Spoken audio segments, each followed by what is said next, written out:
Liverpool, England, October 23, 2006. An ordinary family is taking a quiet evening walk in the city center when something unexpected happens. Ryan McKenna, a tiny 5-year-old boy, suddenly stops dead in his tracks in front of a record shop. His eyes lock onto a huge Beatles poster hanging in the window. "Mum, that one there, when he was famous, that was me." His mother, Sarah McKenna, smiles at first, then lets out an uneasy laugh. "Ryan, sweetheart, they're the Beatles.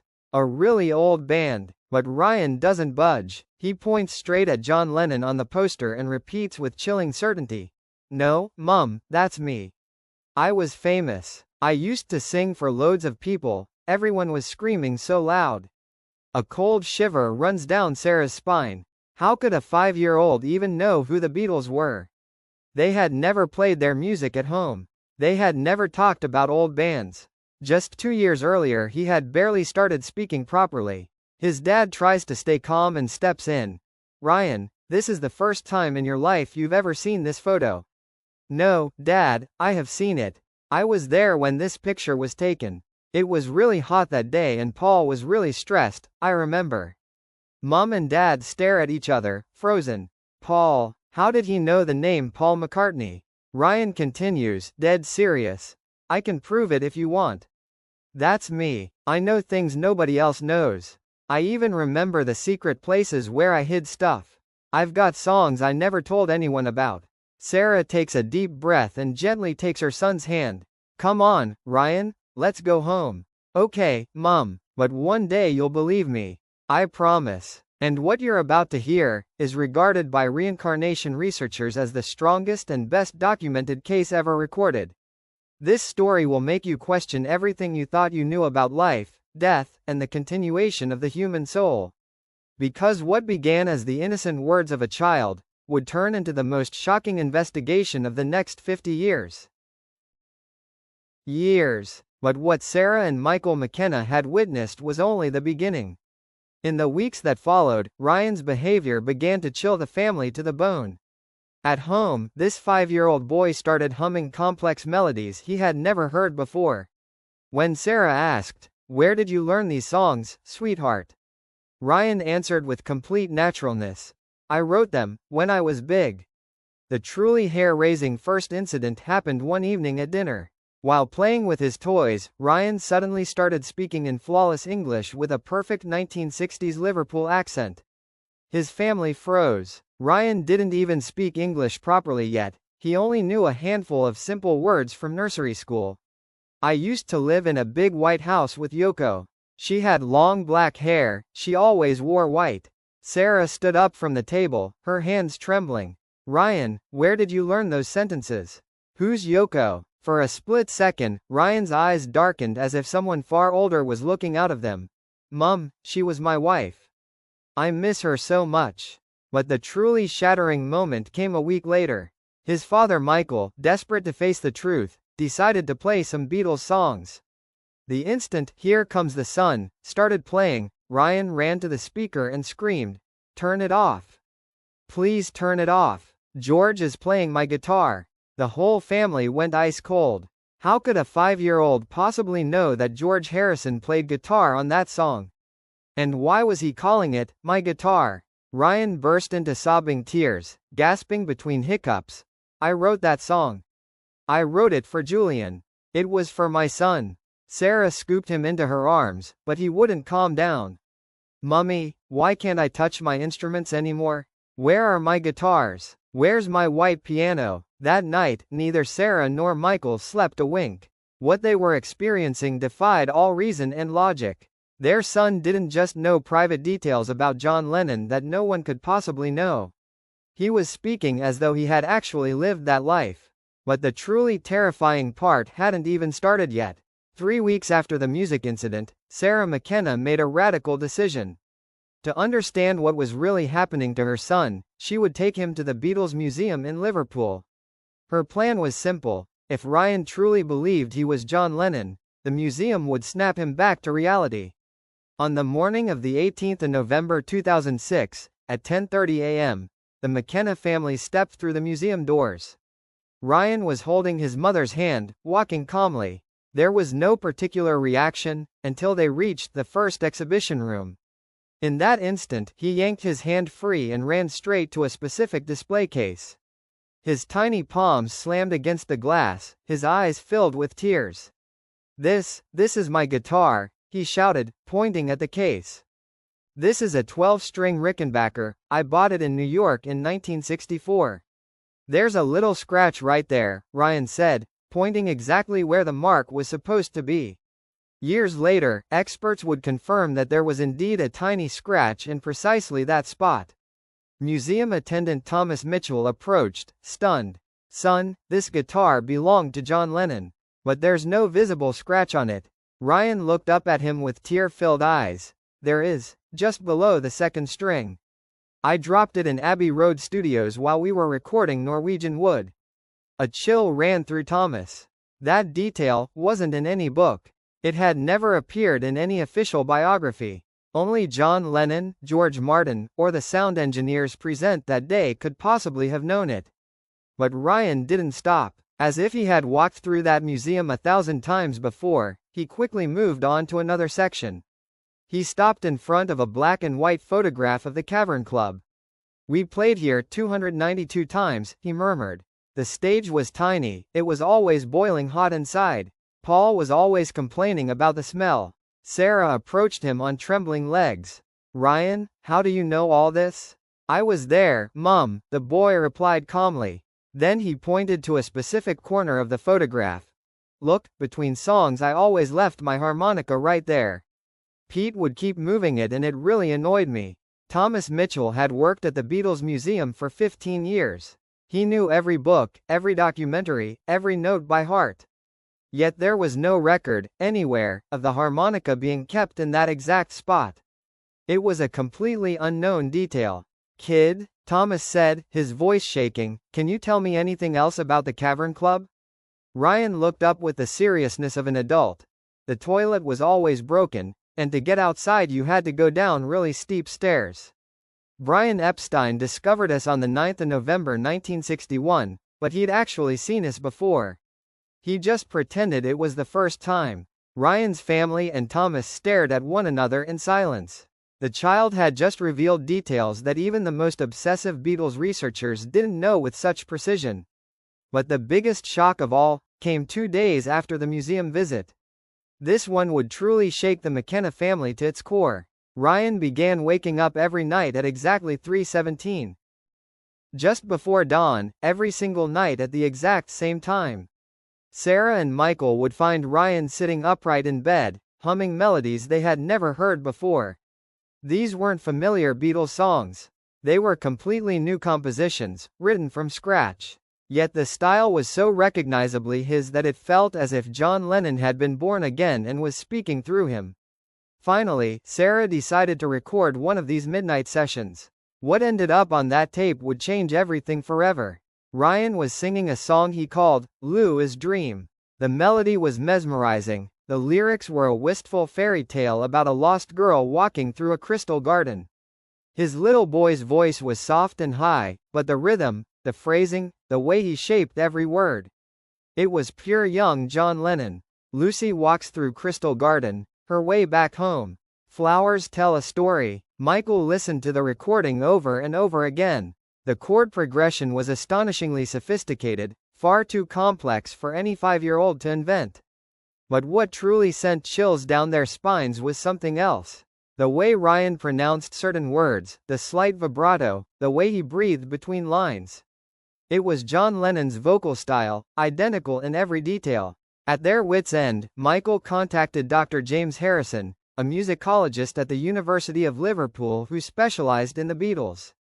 He sent the recording without revealing where it came from. The reply arrived 48 hours later, and left the family frozen in place.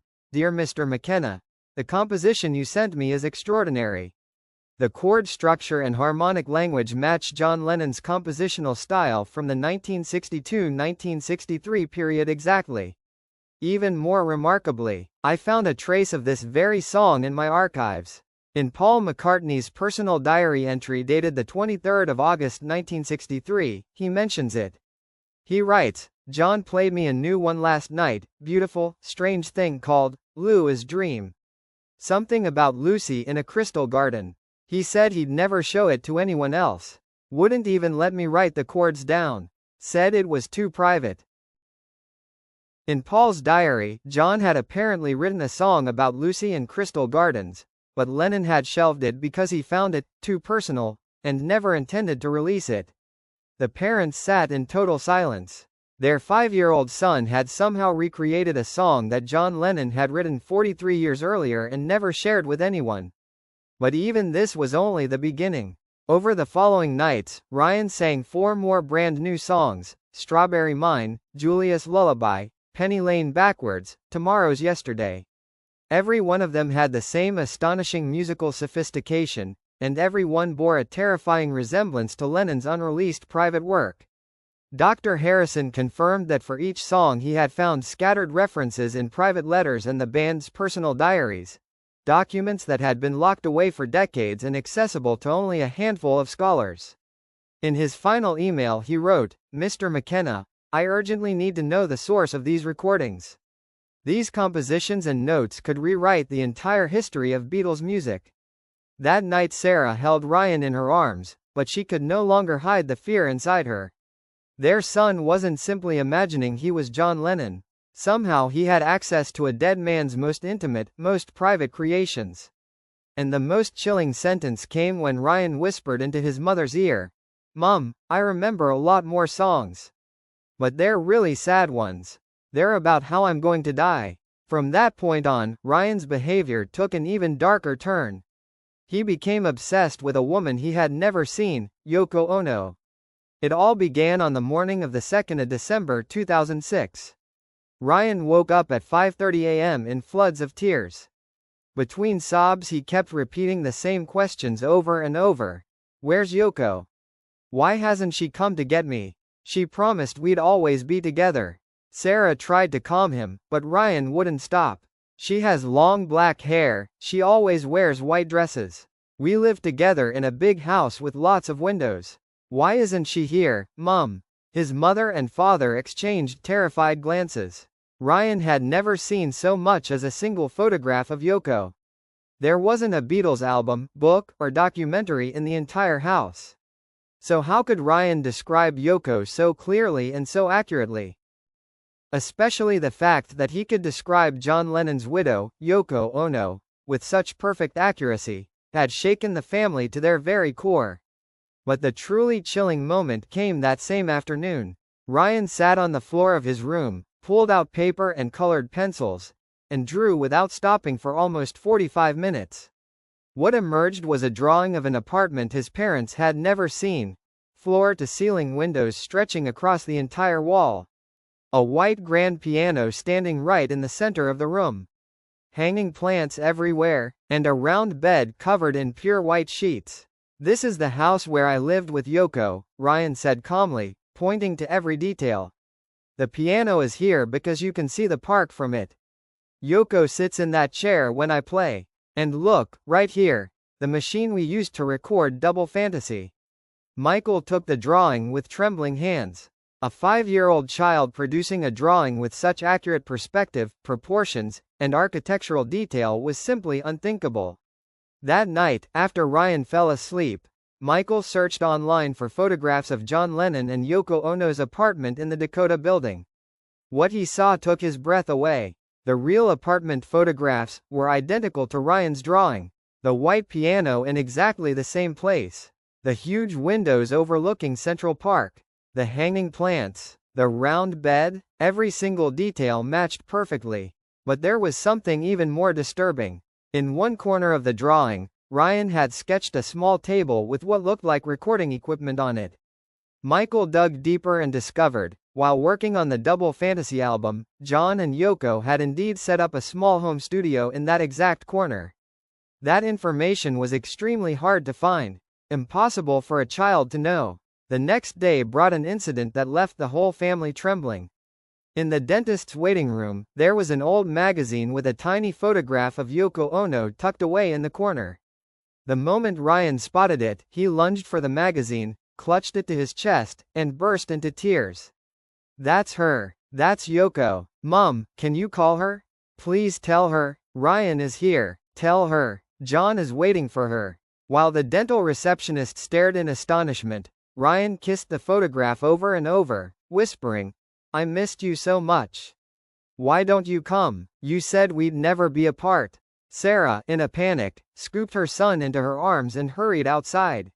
Once they were in the car, Ryan was still crying. Mom, Yoko is so sad. She thinks she lost me forever. But I'm here. I'm waiting for her. That night, Ryan said something to his mother that kept Sarah from sleeping properly for weeks. Mom, tomorrow we're going home, right? To New York, to find Yoko. So she'll know. I've come back. And a few weeks later, on Christmas Eve 2006, the McKenna family made the heaviest decision of their lives. Using every penny of their savings, they bought 3 plane tickets to New York. This was not a holiday, it was a desperate journey in search of answers. Since the incident at the dentist's, Ryan had barely stopped crying. Every single day he asked the same question, when are we going home to get Yoko? His parents were mentally and emotionally exhausted. They now believed the only way for this nightmare to end was to take Ryan to the Dakota Building. The flight from Liverpool to New York lasted about 8 hours. Ryan was silent the entire way, his eyes glued to the plane window. Every now and then he whispered, almost home. Yoko's going to be so happy when she sees me. But the real shock came after they landed at JFK. Ryan, a child who had never seen New York, who had never even looked at a single map of the city, suddenly began giving the taxi driver perfect directions. Take the FDR Drive. Get off at the 79th Street exit, then turn onto Central Park West. My home, 1 West 72nd Street. The driver, an older man named Giuseppe, turned around in astonishment. Kid, how do you know Manhattan so well? Do you live here? Ryan answered without hesitation. Yes, in the building with the big doorman. The entrance is huge and arched. There's always a crowd of people taking pictures. Giuseppe glanced at Sarah and Michael in the rear view mirror. Your boy just described the Dakota Building perfectly. Are you Beatles tourists? Sarah could barely whisper. No, we're not. For the entire 45-minute ride, Ryan continued giving astonishingly precise details about the city. There it is, Strawberry Fields, he said as they passed the park.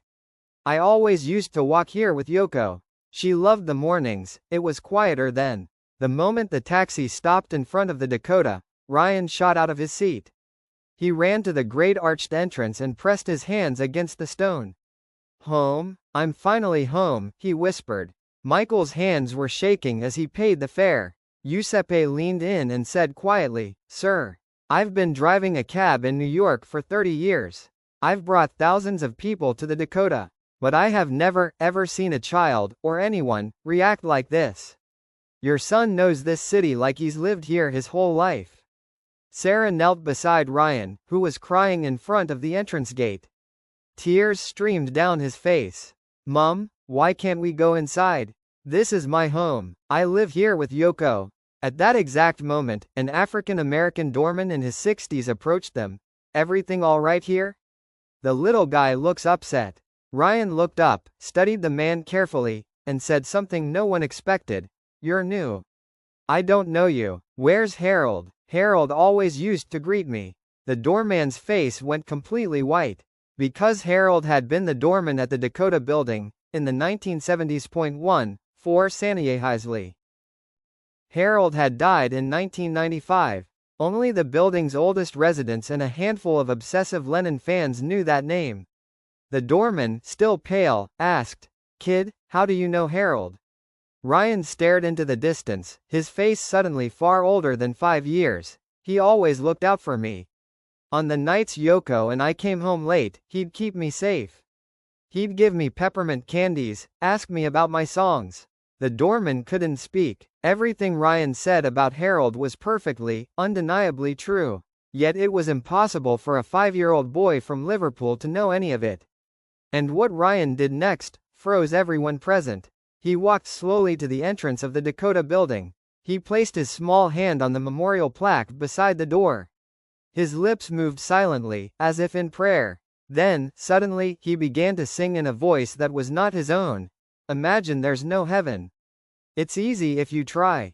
It was not the thin, high voice of a 5-year-old child. It was deep, mature, spoken in a thick 1960s Liverpool accent. Sarah's knees buckled beneath her. Michael, hands shaking violently, pulled out his phone and hit record. Ryan sang the entire song from beginning to end with flawless technique. Every breath, every pause, every rolled vowel, identical to John Lennon's 1971 recording. But even more disturbing, tears poured down Ryan's face the whole time he sang, as if each line tore open something deep inside his heart. When the song ended, Ryan collapsed to the ground and sobbed uncontrollably. "I don't want to sing this song," he cried. "This song, it scares me. Every time I sing it, I get so scared." The Dakota doorman approached them, eyes brimming with tears. "I've worked here 30 years. I've seen thousands of John Lennon impersonators. But this isn't imitation. This child sings exactly like him. Exactly, identical." That night in the hotel, the McKenna family played the recording over and over. Michael sent the file to Dr. James Harrison again, with no explanation. 6 hours later the reply came. "Mr. McKenna, I have just listened to the recording you sent. I urgently need to know whose voice this is. According to spectrographic analysis, the vocal structure, timbre, and formant patterns are a 99.8% match with John Lennon's 1971 recordings. But there is something even more astonishing," he continued, "the subtle micro-vibrato on certain held notes, the exact placement of laryngeal tension, even the tiny air escapes between phrases. Details no impersonator in the world has ever replicated, are present here. More importantly, in the original 1971 master tapes there is a barely audible click on the piano at 2:14 caused by John's watch hitting the wood. Your recording has that exact same click, at the exact same moment. That click was removed from every official release. It only exists on the raw studio tapes, which have never been made public. Whoever sang this had to have been there when it was recorded." And what was even more horrifying, the emotional weight of the song was identical to the private version Lennon had recorded in his Dakota apartment just 2 weeks before his death in 1980, a version that had never been released and of which only one copy existed, locked away in Yoko Ono's personal archive. Sarah's hands shook as she read the email. Her son wasn't just singing like John Lennon, he was singing with the voice of a man in his final days, carrying the melancholy of someone who sensed something terrible was coming. On the morning of the 26th of December 2006, at exactly 4:17, Ryan woke up screaming. When Sarah and Michael rushed into the hotel room, they found him sitting bolt upright in bed, ice cold and trembling, eyes wide with terror. "Mum," he whispered in a broken voice. "I saw that man again, the man who's going to hurt me." Sarah sat beside him. "Ryan, sweetheart, it was just a nightmare." "No, Mum, it wasn't a nightmare. It was a memory." Ryan clung to her, shaking. "A fat man, thick glasses. He's holding a book and asking me to sign it. But his eyes are full of hate." Michael swallowed hard and asked, "Ryan, what book was he holding?" "My book, a book about me. But he was shouting at me, saying awful things." Ryan dissolved into tears. Then he reached inside his coat, something flashed, and I felt the most terrible pain in my back.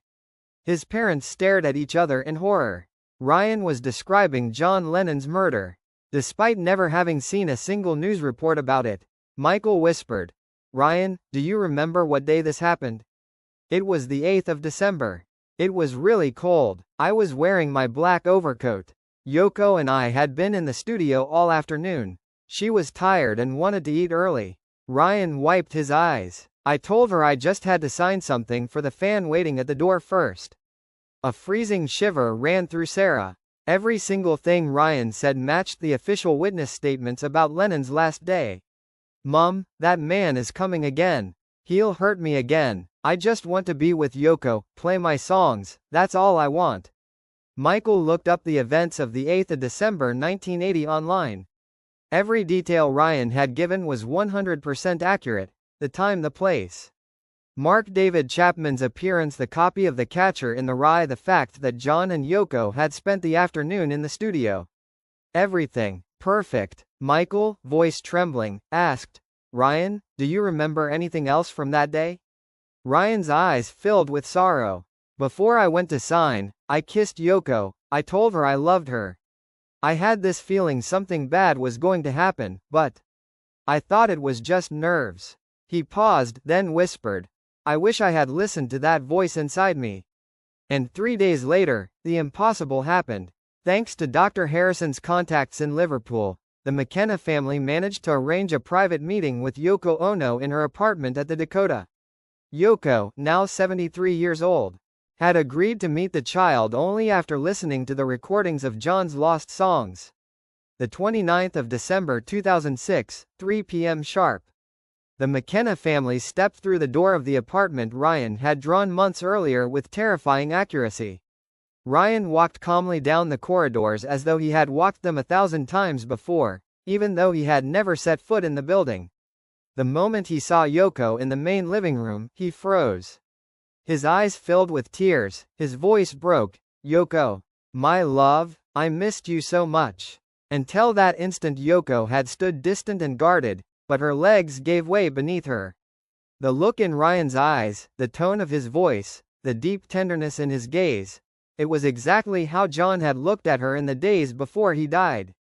Ryan walked slowly toward her and took her hands in his tiny ones. Why are you so sad? I can see it in your eyes, you cried so much when I left. Tears rolled down Yoko's cheeks. For 26 years, no one had spoken to her like that. No one had ever read the quiet grief inside her so perfectly. Is my white piano still there? Ryan asked, pointing to the exact spot. Can I play you the song I never finished for you? He walked to the piano, and with a mastery no 5-year-old should possess, he began to play. The melody was something Yoko had never heard, yet every touch, every rhythm, every chord change screamed John Lennon. Then Ryan started to sing, Yoko, my eternal dream, even death cannot divide what we have been. Yoko collapsed into her favorite armchair, the one she always sat in while John composed. The same chair Ryan could not possibly have known about. When the song ended, Ryan went to her and whispered something in her ear. Those words turned Yoko's world upside down. Do you still keep my last letter? The one I wrote the day before I died, where I promised that if anything ever happened to me, I would find you again somehow, that our love would never end? Yoko stared at Ryan with eyes full of terror and wonder. That letter really existed. It was locked in a private safe inside the apartment. No one had ever seen it. Not even John's son Sean knew of its existence. How do you know about that letter? She whispered, her voice shaking. Ryan gave her a small, bittersweet smile. Because I wrote it, and I came back to keep my promise. For the next 20 minutes, everything Ryan told Yoko in private changed everything forever. When Ryan's parents were called back into the room, they found Yoko transformed. In her eyes shone a hope that had been lost for decades, yet it was mingled with a profound fear. Ryan told me, things only John could know, she said, her voice trembling.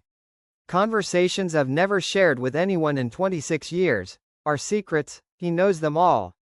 Ryan walked slowly to his parents and took their hands. Mom, Dad, I need to explain why I'm here. Why I came back. His voice carried a weight far beyond his years. When I was John, there was one last song I never got to record. It was called The Bridge Between Worlds. It was about death, and about love continuing even beyond the physical body. Ryan walked back to the piano and touched the keys. The melody that emerged was so beautiful it felt as if it didn't belong to this world. And his voice, at that moment it became completely John Lennon's voice, filled the apartment. The song lasted exactly 4 minutes and 17 seconds. When it ended, Ryan turned to everyone in the room. This song must be heard by the world. This is my final message. This is why I came back. To finish what was left unfinished. Yoko, tears streaming down her face, wrapped the child in her arms. John, my John, how long can you stay? Will you leave me again? Ryan's eyes were full of love, yet also deep sorrow. Not long, my love. This experience is coming to an end. I can feel it. But before I go, you have to promise me. This song will be recorded. The world will hear it. This is my last gift. Proof that true love never dies. 3 months later, all of Ryan McKenna's memories of being John Lennon began to fade, slowly but surely. In the end, he returned to being an ordinary 5-year-old boy from Liverpool. But the bridge between worlds was professionally recorded, and became an unprecedented phenomenon in modern music history. Yoko Ono gave this statement to the press. I lived with John for years. I knew his soul better than anyone. And I can say with absolute certainty that, for a time that defies explanation, Ryan McKenna was my husband, reborn. To this day, scientists, musicologists, and paranormal researchers cannot explain how a 5-year-old boy gained access to John Lennon's memories, knowledge, and musical mastery. All they know is this. It remains the best documented case of reincarnation in modern history. And Ryan McKenna, now just an ordinary teenager, still sometimes wakes in the night, humming melodies he doesn't remember learning. He tells his mother he misses a woman, he calls her Yoko. And he speaks of a home he's never been to, an apartment in New York, saying softly, "That was my home." 1, 9 Sanayehaisley.